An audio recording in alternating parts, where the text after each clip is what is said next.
Kansas that were very pleasant today. However, we are looking for a new front to begin to drift south and eastward. The central and eastern parts of Kansas will very probably be cloudy in the morning, and then western Kansas will begin to get increasing cloudiness by tomorrow. 1942년 11월 28일 토요일. 키티에게 우리가 전기를 너무 많이 썼나봐.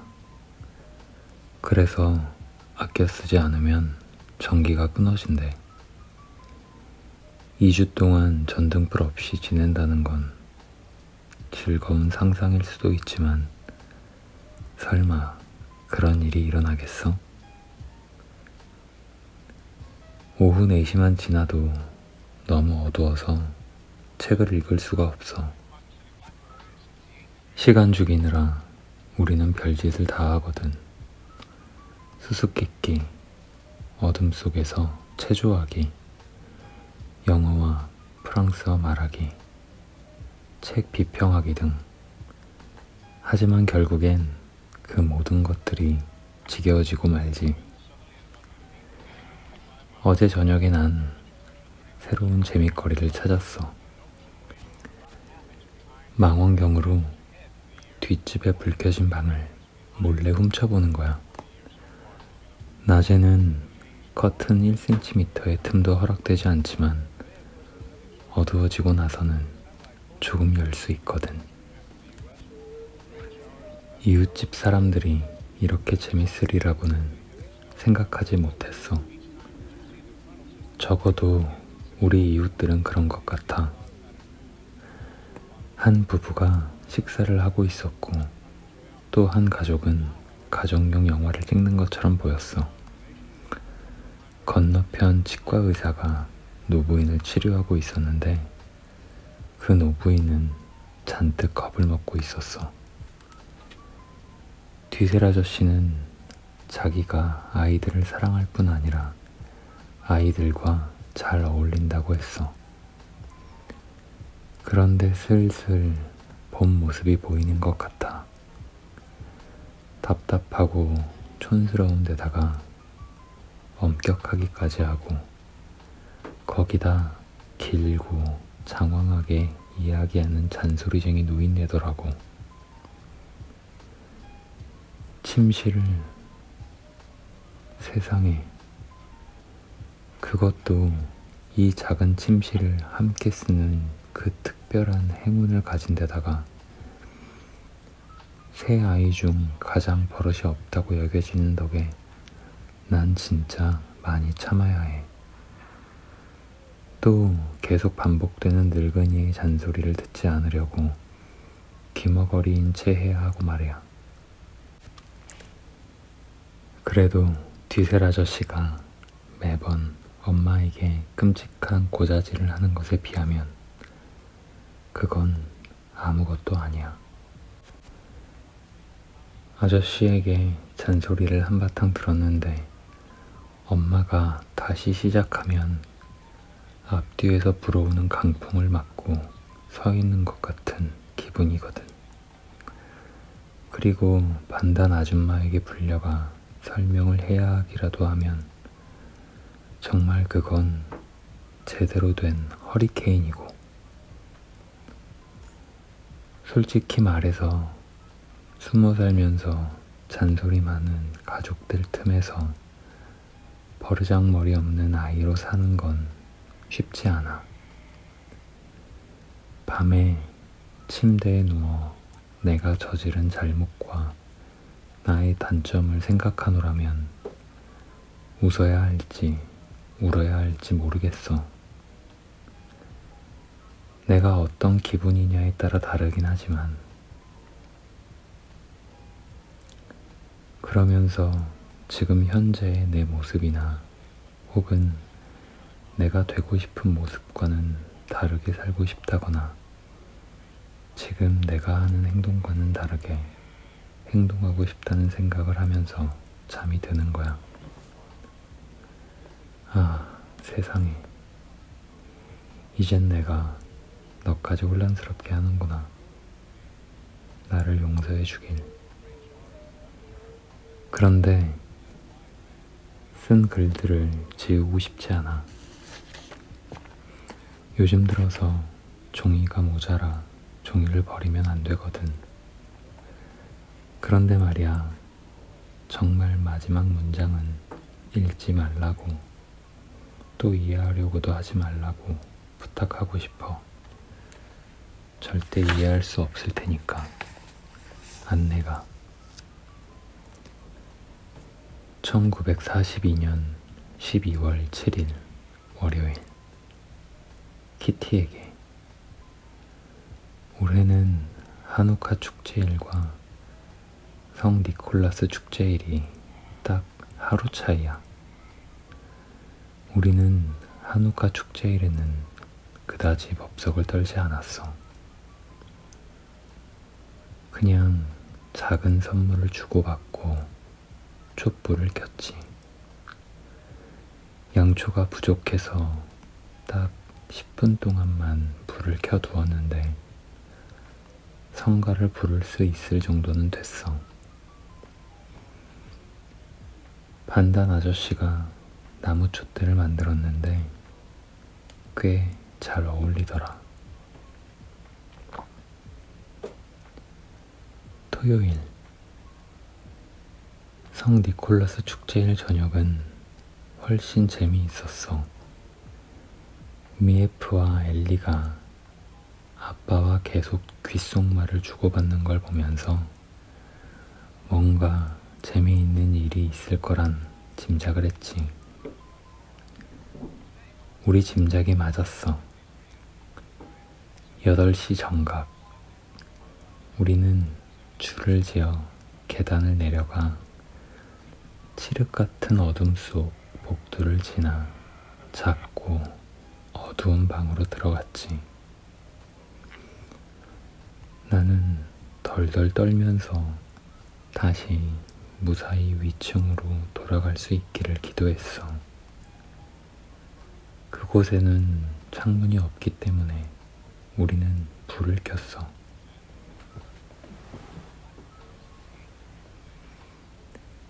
그때 아빠가 커다란 벽장을 열었어.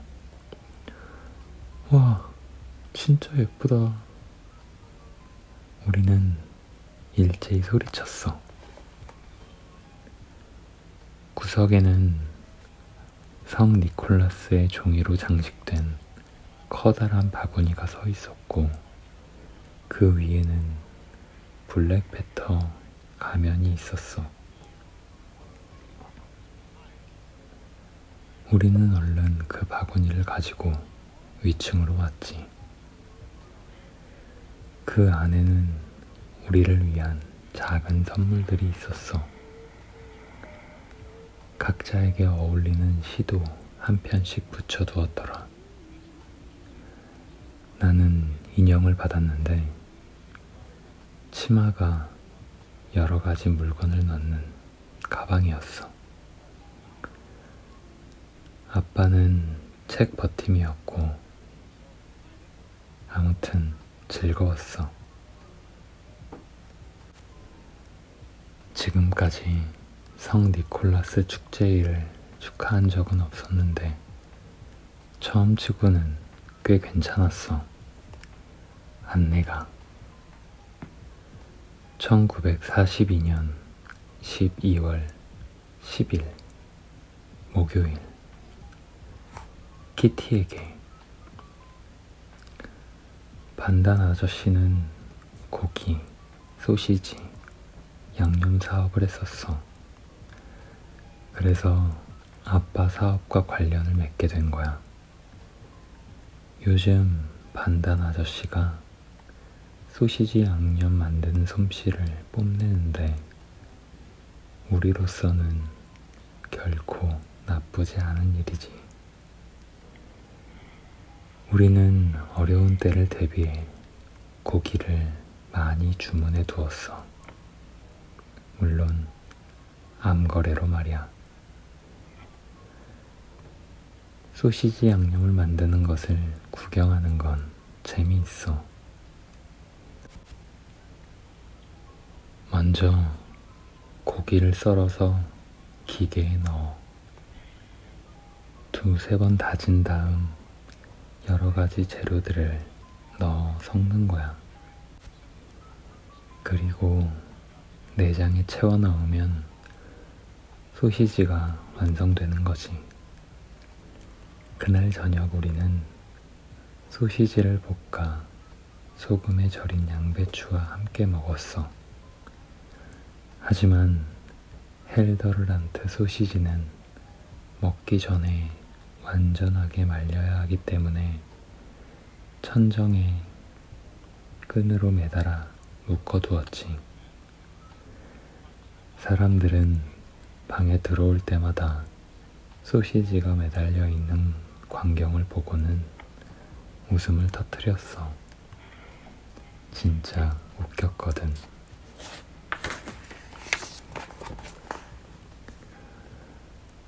방은 진짜 엉망이었어.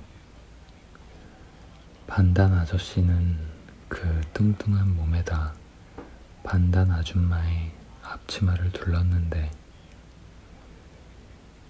고기를 반죽하느라 정신이 없었지. 고기 피로 물든 두 손, 새빨개진 얼굴, 더러워진 앞치마 때문에 영락없이 푸죽한 주인처럼 보였지. 반단 아저씨는 한꺼번에 모든 것을 하려고 해. 예를 들어 책을 보며 네덜란드어를 공부하면서 스프를 저으면서 고기가 만들어지는 것을 보면서 다친 갈비뼈가 아프다고 투덜거리거든. 뚱뚱한 엉덩이 살을 빼려고 우스꽝스러운 운동을 하는 할머니들이 곧잘 그러잖아.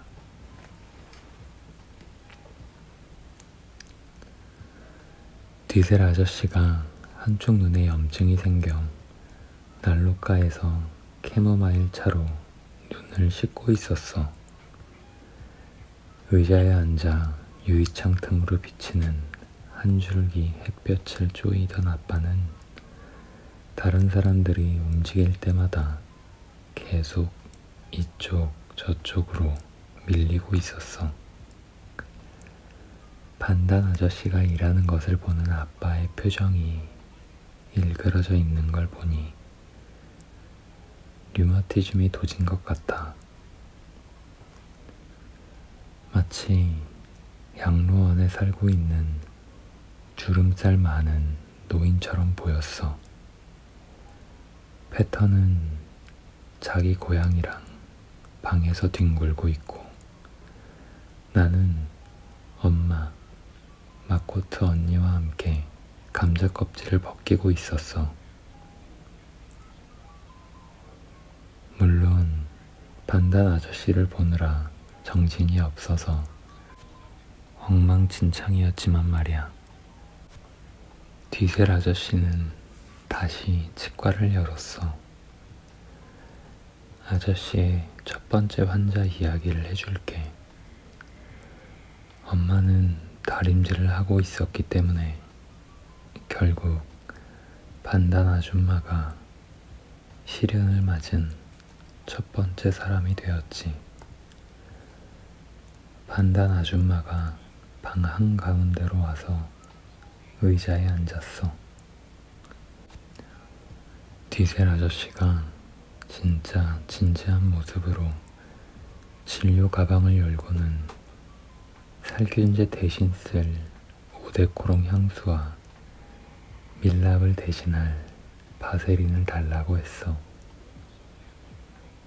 디셀 아저씨가 반단 아줌마의 입 안을 들여다보며 이 두 개를 건드리자 아줌마는 죽을 것처럼 몸을 움츠리며 알아들을 수 없는 소리를 질러댔지. 한참을 들여다보고는 디셀 아저씨는 충치 하나를 긁어내기 시작했어. 그런데 아줌마가 두 팔과 두 다리를 사방으로 버둥대는 통에 결국 뒤셀 아저씨는 충치 긁던 도구를 아줌마의 이에 꽂은 채 그대로 놓아버렸어.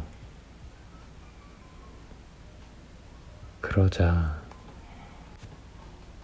이제 뚱뚱한 반단 아줌마는 정말 난리가 나고 말았어. 아줌마는 울면서 그 도구를 입에서 빼려고 난리를 치다가 결국 더 깊이 밀어넣고 말았어. 뒤셀 아저씨는 두 손을 허리에 얹은 채 조용히 그 웃긴 상황을 지켜보고 있었어.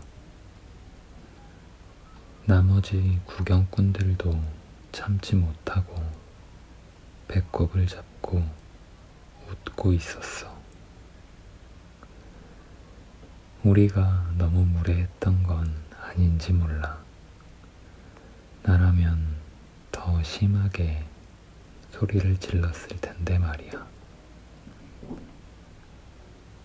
수없이 몸부림치고 발을 구르고 소리를 지른 후에야 결국 반단 아줌마는 도구를 뽑아냈고 뒤셀 아저씨는 아무 일도 없었다는 듯 치료를 계속했지. 다행히 이번에는 뒤셀 아저씨가 아주 재빨리 치료를 해서 반단 아줌마는 몸부림칠 겨를도 없었어. 뒤셀 아저씨가 그때만큼 도움을 받은 적도 없을 거야. 반단 아저씨와 내가 정말 임무를 제대로 수행했거든. 그 장면은 중세시대에 치료 중인 돌팔이 의사 그림 같을걸? 하지만 환자는 그다지 인내심이 없었어. 계속 자기 몫의 수프와 식사를 쳐다보고 있었거든. 하나는 분명해. 반단 아줌마는 다시는 치료를 받으려 하지 않을 거라는 거지. 안내가 1942년 12월 13일 일요일. 키티에게. 난 지금 가장 큰 사무실에 아늑한 기분으로 앉아 커튼 틈 사이로 집 밖을 내다보고 있어. 사람들이 걸어가는 모습이 정말 이상해. 너무 서두르고 있어서 저러다 자기 발에 걸려 넘어지지 않을까 몰라. 자전거 타는 사람들은 얼마나 빨리 달리는지 속도를 따라잡을 수도 없어. 어떤 사람이 자전거에 타고 있는지도 모르겠고. 이 근처에 사는 사람들은 그렇게 매력적이지는 않은 것 같다. 특히 아이들은 너무 더러워서 긴 막대기로도 건드리고 싶지 않을 거야. 콧물을 흘리는 빈민가의 아이들이지. 아이들이 하는 이야기들은 거의 알아들을 수도 없어. 어제 오후에 마코트 언니와 함께 목욕을 하다가 내가 말했어. 지나가는 아이들을 낚싯대로 하나씩 끌어올려서 목욕을 시켜주고 옷도 고쳐 입혀 다시 내보냈으면 좋겠어. 그러자 마코트 언니가 내 말을 가로막더라. 내일이면 똑같이 더럽고 꾀죄죄한 모습으로 돌아갈 텐데 뭘. 내가 또 괜한 소리를 하고 있군. 또 다른 것들도 보여.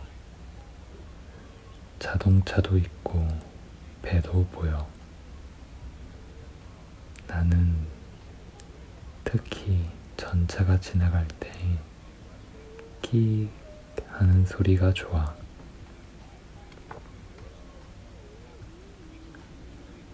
우리가 생각하는 것들이란 크게 변화하는 것 없이 그저 다람쥐 쳇바퀴 돌듯 맴돌고만 있을 뿐이야.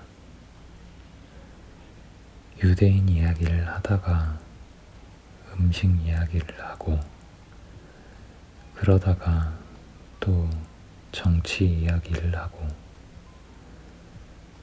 그런데 유대인 이야기가 나왔으니 말인데 어제 커튼 사이로 유대인 두 사람을 봤거든. 내 눈을 믿을 수가 없었어. 마치 내 배신으로 고통을 겪게 된 사람들을 지켜보는 것 같아 괴로웠지. 바로 건너편에 숙박시설을 갖춘 요트에는 그 배 주인이 가족과 살고 있어.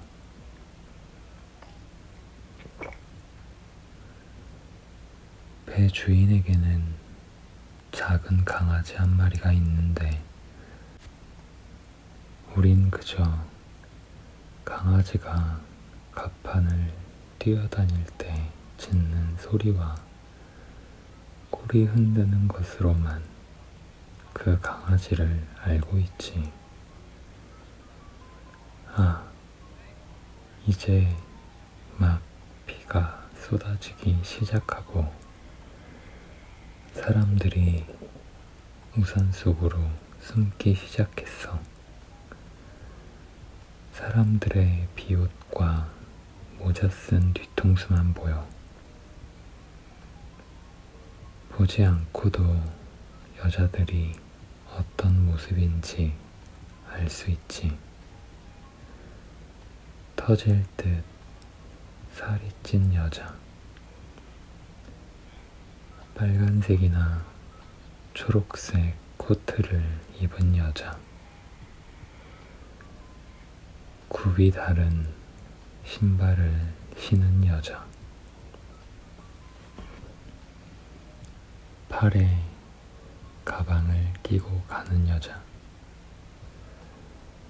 여자들의 표정은 험상궂을 수도 있고 상냥할 수도 있어. 그건 남편들이 어떤 사람이냐에 따라 달라지는 거겠지. 안내가 1942년 12월 22일 화요일. 키티에게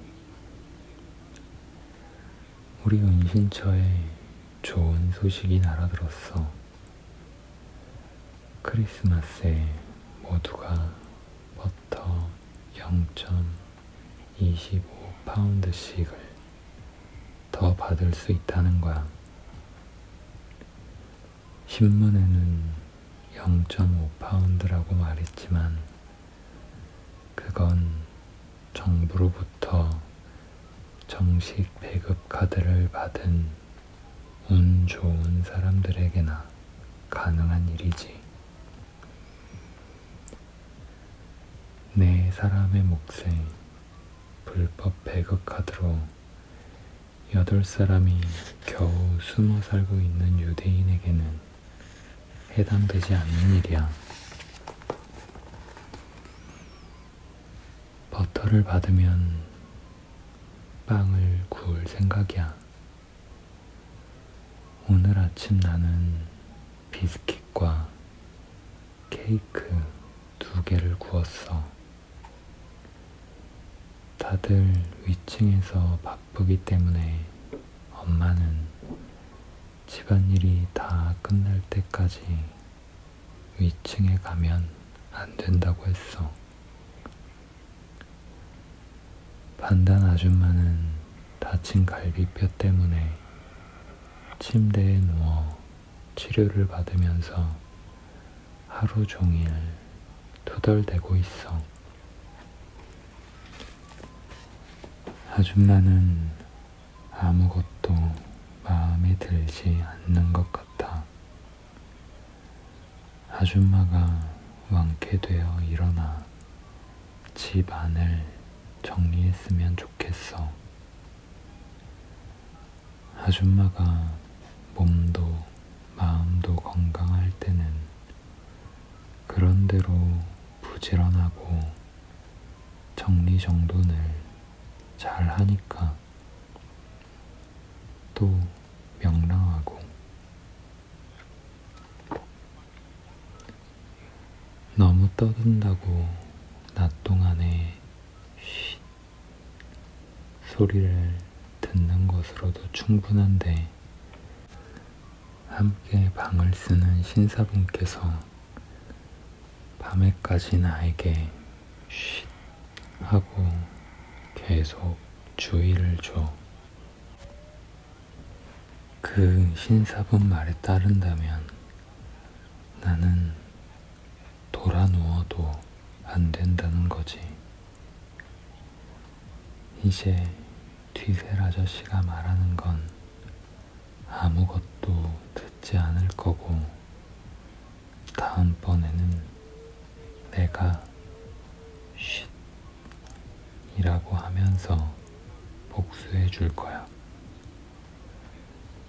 아저씨는 특히 일요일마다 운동을 하려고 불을 일찍 켜는데 그것 때문에 나는 짜증이 나.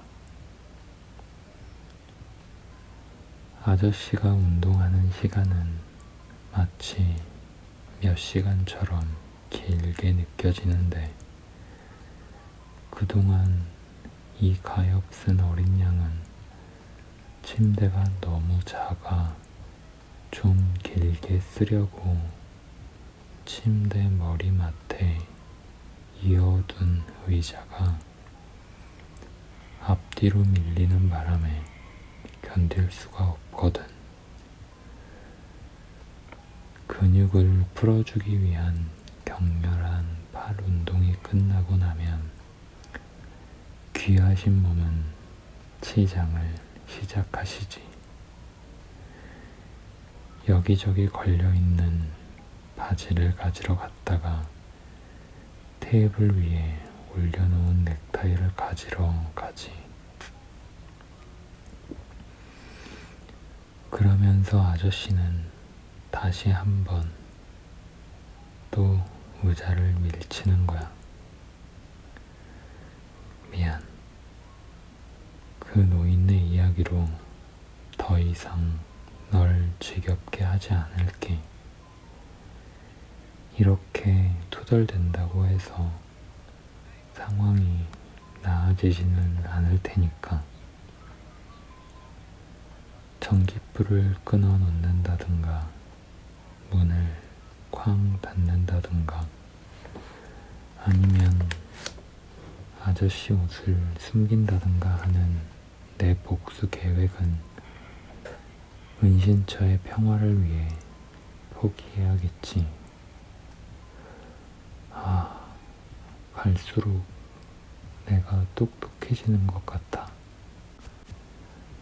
이곳에서는 모두가 이성적으로 살아야 해.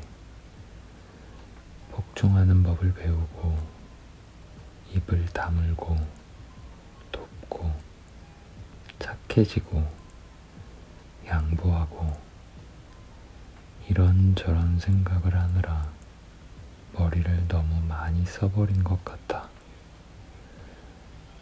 전쟁이 끝나고 나서 머리에 아무것도 남지 않으면 어떻게 하지?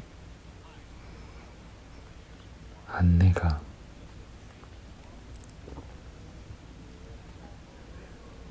1943년 1월 13일 수요일. 키티에게 오늘 아침 다시 모든 것이 불안하게 느껴져. 아무 일도 제대로 할 수 없었어.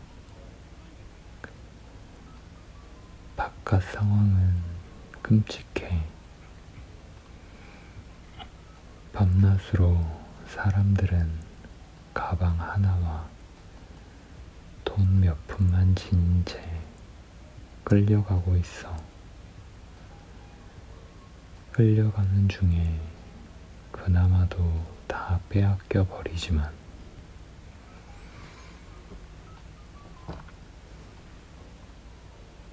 가족들은 뿔뿔이 흩어지고 남자, 여자, 아이들이 나뉘게 돼. 학교에서 집으로 돌아온 아이들은 부모가 사라진 걸 알게 돼. 장을 보고 집으로 돌아온 엄마들은 자기 집이 폐쇄되고 가족들이 사라진 걸 알게 되지. 네덜란드 사람들도 걱정이야. 아이들이 계속 독일군으로 보내지거든. 다들 겁에 질려 있어. 매일 밤 수백 대의 비행기가 네덜란드를 지나 독일의 마을로 가. 폭격을 퍼부어 쑥대밭을 만들어. 소련과 아프리카에서는 매 시간 수백, 수천 명의 사람들이 죽어가고 있고 아무도 이 현실에서 벗어날 수가 없어. 온 세계가 전쟁을 벌이고 있는 지금 연합군에게 유리한 상황이라 하더라도 전쟁은 끝이 보이지 않아. 그래도 우리는 운이 좋아. 그래. 저 많은 사람들보다는 우리가 운이 좋은 건 확실해. 이곳은 조용하고 안전하지. 비록 돈을 까먹고 살고 있는 셈이긴 하지만 말이야.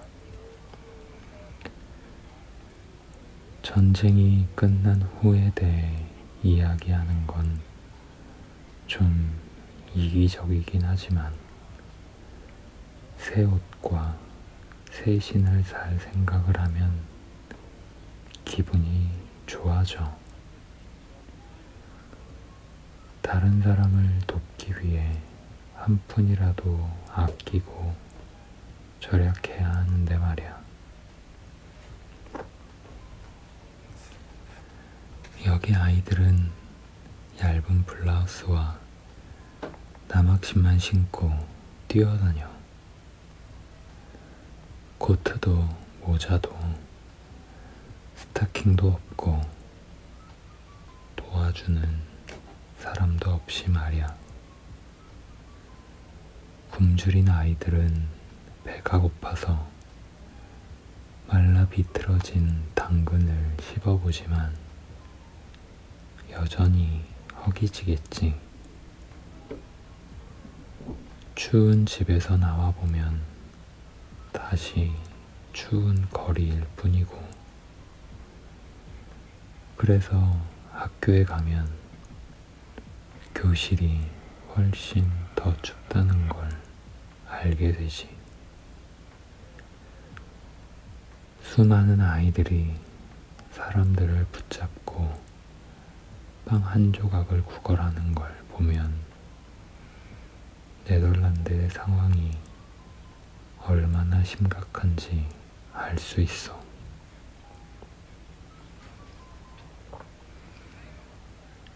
전쟁이 가지고 온 고통에 대해서 몇 시간이고 이야기할 수 있지만, 그럼 내 자신이 더욱 비참하게 느껴질 것 같아. 우리가 할 수 있는 일이란 이 고통이 끝날 때까지 조용히 기다리는 일뿐이지. 유대인과 기독교인, 그리고 온 세상이 고통이 끝나기를 기다리는 거야. 죽음을 기다리는 사람들도 많겠지. 안내가.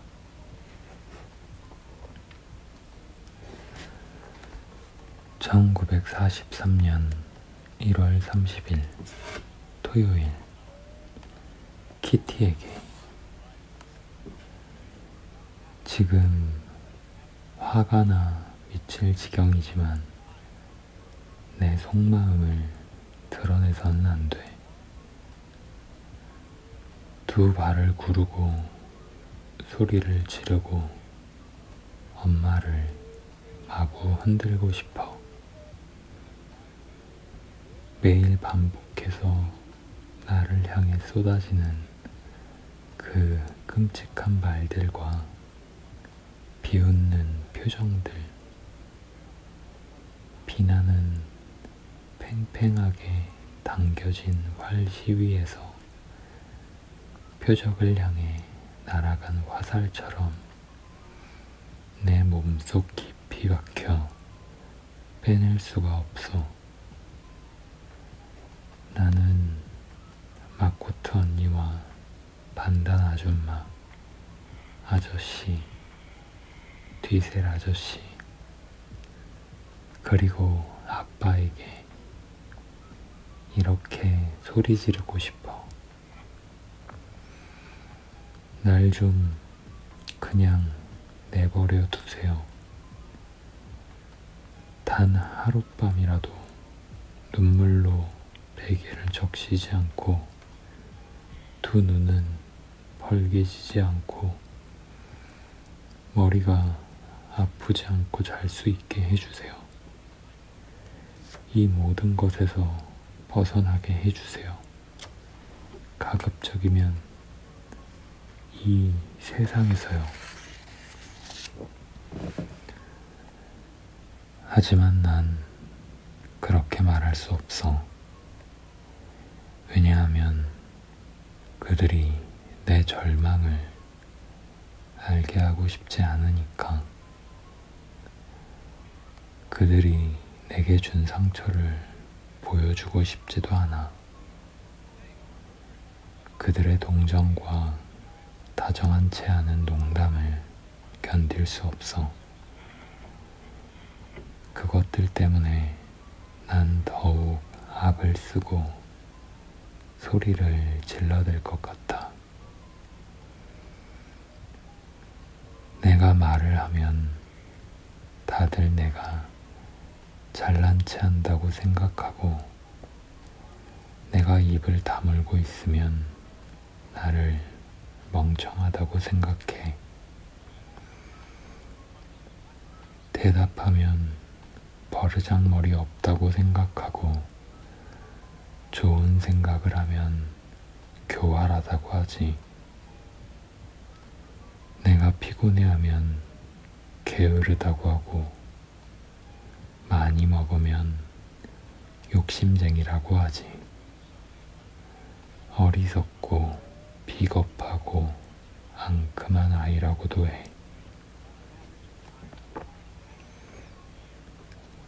하루 종일 내가 듣는 소리라고는 밉상꾸러기라는 말뿐이지.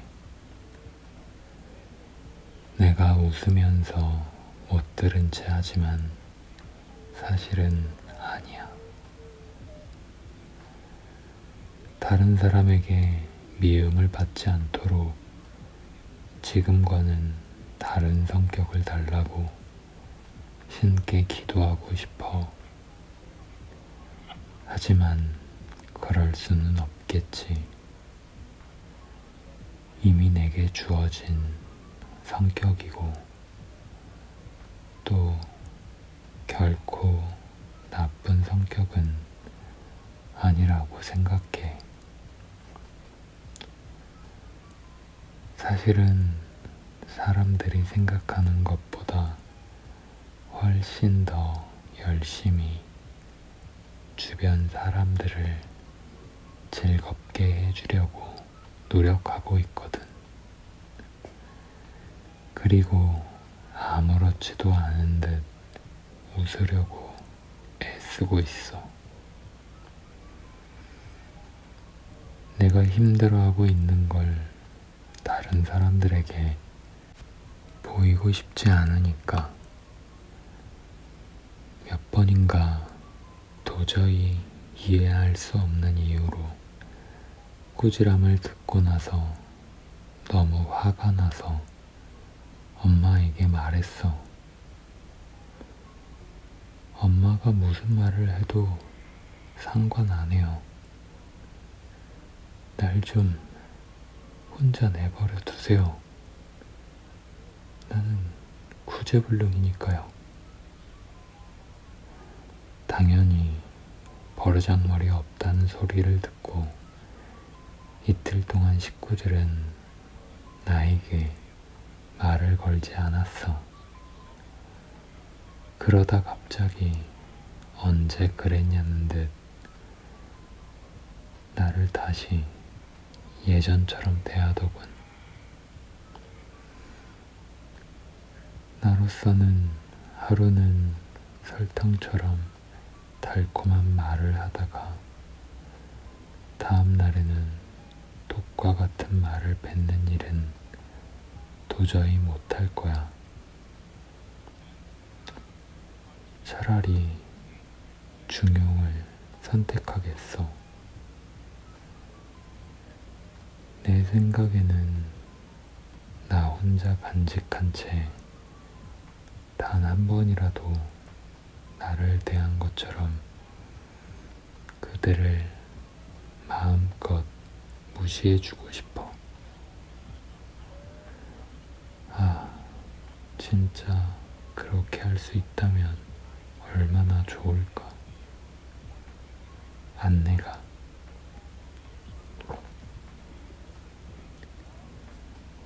1943년 2월 5일 금요일. 키티에게. 오랫동안 우리 집에서 일어나는 소동은 큰 변화가 없었어. 이미 오래전에 익숙해진 우리들의 불화가 처음에 뒤셀 아저씨에게는 충격이었나 봐. 하지만 아저씨도 이제는 그런 상황들에 익숙해졌고 별로 신경 쓰지 않으려고 하는 것 같아. 마코트 언니와 패턴은 소위 젊은이 같은 면이 조금도 없어. 너무 성실하고 조용하거든. 난 두 사람과 비교되면서 언제나 이런 소리를 듣지. 마코트와 페터가 하는 거 못 봤구나. 두 사람이 하는 대로 한번 해봐. 정말 지긋지긋해. 그리고 마코트 언니처럼 되고 싶은 마음은 눈꽃만치도 없어. 언니는 너무 연약하고 수동적이고 모든 사람들이 시키는 대로 하고 모든 걸 받아들이거든. 나는 좀 더 강한 사람이 될 거야. 하지만 그런 생각은 나 혼자만 하고 있어. 내 행동에 대해 설명한답시고 그런 이야기를 하면 사람들이 비웃을 테니까. 식탁에서의 분위기는 언제나 긴장이 되는데 그래도 다행히 수프 손님들 때문에 언쟁을 피하게 되는 경우가 있지. 수프 손님들이란 사무실에서 올라와 스프 한 그릇씩 먹고 가는 사람들이지. 오늘 오후에 반단 아저씨가 또 마코트 언니는 너무 조금 먹는다는 이야기를 꺼냈어. 살 빼려고 조금만 먹는 거지. 아저씨가 언니를 놀리는 투로 말했어. 그러자 언제나 언니를 막아주는 엄마가 큰 소리로 말했어. 당신의 그 멍청한 수다를 더 이상은 들어줄 수가 없군요. 반단 아저씨는 얼굴이 붉어지면서 아무 말 없이 앞만 바라보더라. 하지만 최근에는 반단 아줌마의 재미난 이야기 때문에 종종 웃기도 해. 아줌마는 옛날에 자기가 아버지와 얼마나 잘 지냈는지, 그리고 자기가 남자들에게 인기가 많았었는지 이야기를 해. 그래서 말이지, 남자가 너무 저돌적으로 나오면 우리 아버지는 이렇게 말을 하고 시켰어. 아무개 씨, 내가 숙녀라는 걸 기억해 주세요. 그러면 그 남자도 내가 무슨 말을 하는지 알 거라고 말이야. 우리는 재미있는 농담이라 생각하고 웃음을 터뜨렸지. 보통 조용한 편이던 패턴은 가끔은 우리를 웃기기도 하지. 패턴은 뜻을 잘 모르면서도 외국어 단어에 대한 열정은 대단해. 어느 날 오후에 사무실에 손님이 찾아와서 우리는 화장실 물을 사용할 수 없었지. 그래서 패턴은 급한 볼일을 보고 어쩔 수 없이 물을 내리지 않았어. 그리고 화장실 문에 이렇게 쪽지를 붙여 놓았어. S V P 가스. 가스 조심하세요 라는 뜻으로 말이야. 패턴은 그게 품이 있는 말이라 생각한 거지. 패턴은 SVP가 제발 해주세요 라는 뜻의 프랑스어 줄임말이란 걸 전혀 몰랐던 거야. 안내가